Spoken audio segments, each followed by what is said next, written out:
Apologies if you can hear my air conditioning running right now. It is quite humid outside, and I don't like breathing in soup. So this is my video on the Welsh Mountain two-man two-gun match that I just finished up yesterday, and it was a fun match. It didn't go as well as it did last year. We had some brain farts during one major brain fart during the one of the later stages that really cost us everything, but it doesn't really matter.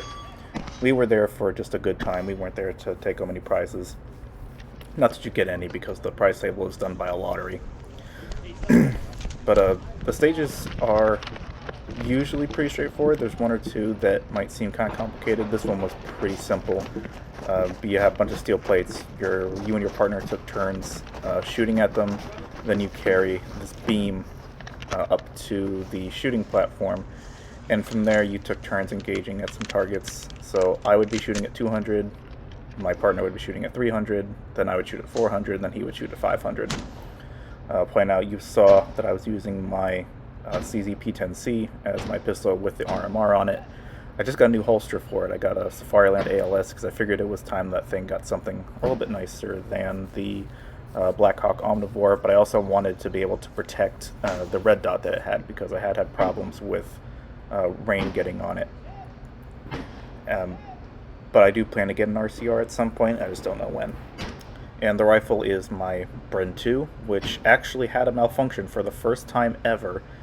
And I can think of a couple reasons why it would have happened. It's either the HB gas system being a little weak, or it's one of the CZ magazines. I'm leaning towards it's the gas piston, because it has a suppressed, normal, and adverse setting. And I think the normal setting is a little weak, but it could also be that I haven't blued the gun in a while, and maybe it's a bit dirty, because it looked like the gun short stroke.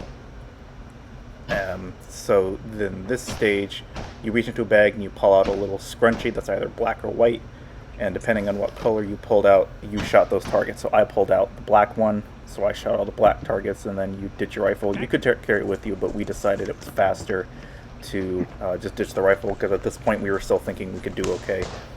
And then you carry one set of ammo cans. I took the heaviest one because my time doesn't matter since I shot first.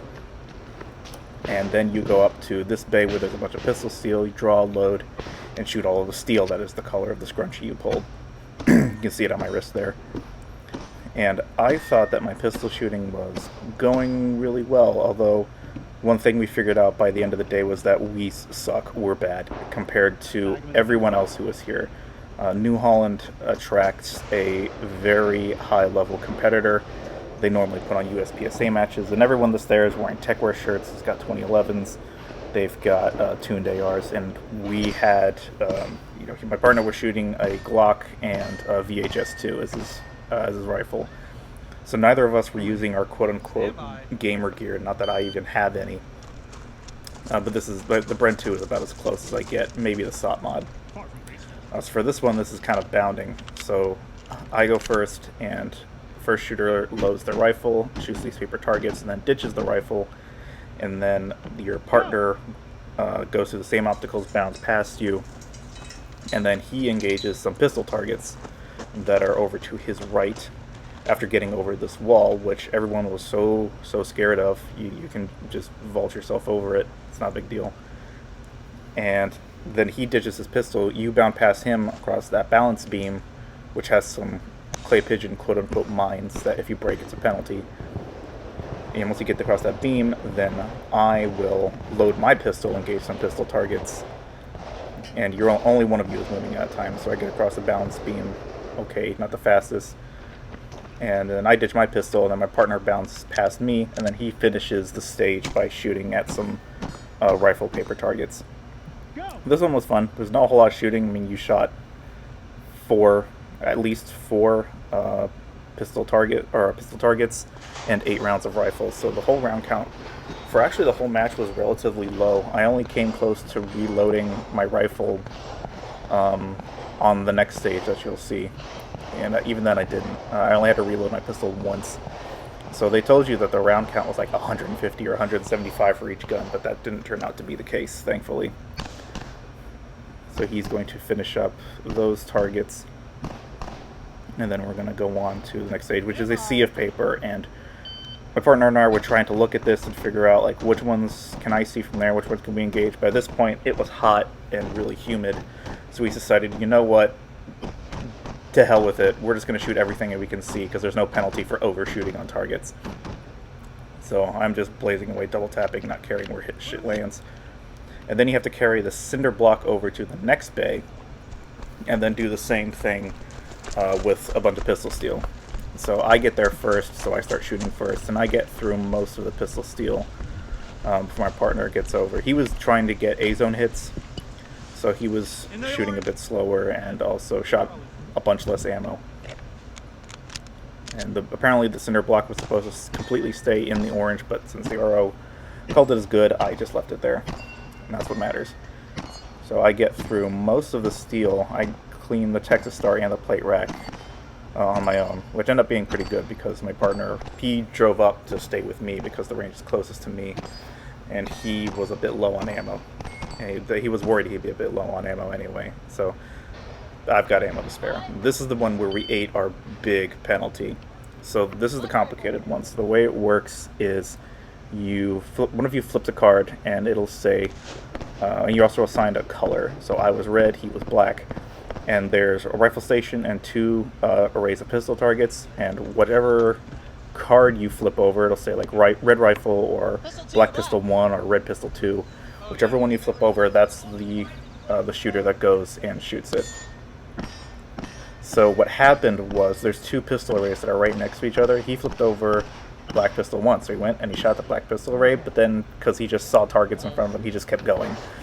So that ended up being a procedural, a 60-second procedural penalty, but then also because he didn't engage the targets properly, it was 10 seconds each for failure to engage on each of the stuff that he already knocked down. So it was 120 seconds of penalties total, which, and this is the other thing that happened. I actually had a malfunction with the Bren, what I mentioned earlier. What happened was I had a misfeed, which looked like it was a short stroke, and then I just tried to run the action and turned it into a double feed, ripped the mag out, and then had to run the action again.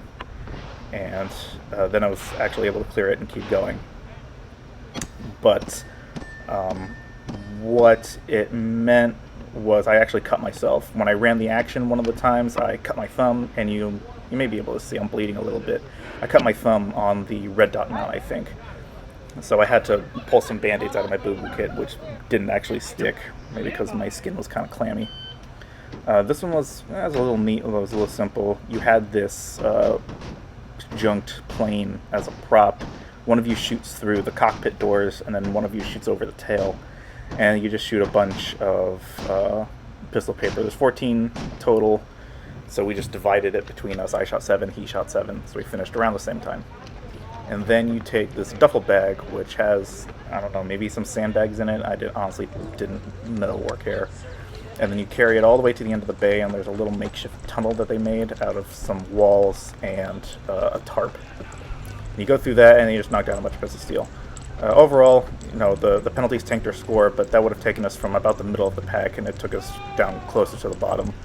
Like I said, the average skill of the competitor here was very, very high. So we'll definitely do it again next year, although I think next year we're going to do some less serious guns. We're talking about bringing M16A1s or A2s.